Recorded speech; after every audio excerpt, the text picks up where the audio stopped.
усны үлгэр, чандам нь эрдэнэ. Эрт урдийн цагт бус энэ цаг үед юм гин.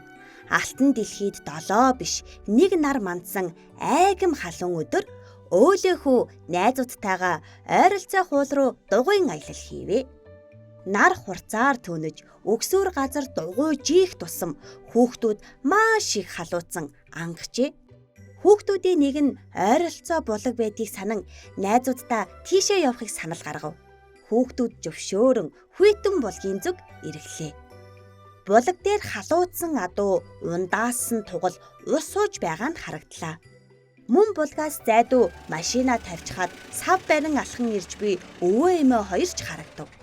Хүүхдүүд ус харан баярлаж дугуйнуудаа хаашаас хашчихад авч явсан савнуудаа ус дүүргэхээр гүйлтлээ. Эмээ өвөө хоёр ч зэрэгцэн ирэв.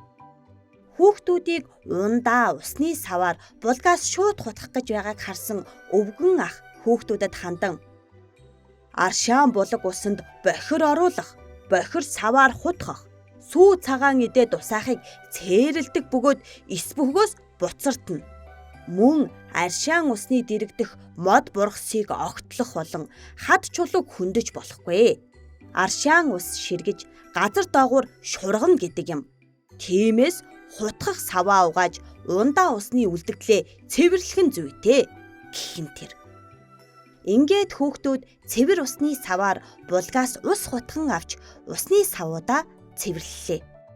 Цэвэр саваар хүйтэн булгийн уснаас хутган хамтлаа ууж цангаагаа тайлаад савнуудаа дүүргээд хөдлөх гэтэл эмээ өвөө хоёр үг авдаг сайн хүүхдүүд хэмээн магтаад байгаль дэлхийгээ хайрлан хамгаалж байхыг хүслээ. Хүүхдүүд сайхан буурайнуудын хэлсэн зүйлийн талаар харилцан ярилцав. Хог хаягдал, орчны бохирдол, хүний буруутай үйлдэлээс шалтгаалan цэвэр усны нөөц жилээс жилд буурч байгаа тухайг хичээлдэр үзснэж санацгаалаа. Нээрэл хүүхдүүд хэсэгхэн хугацаанд халууцсан ангахад ямар хэцүү байснаас санан үүр тийм байдалтай болвол яана гэж айцгаав.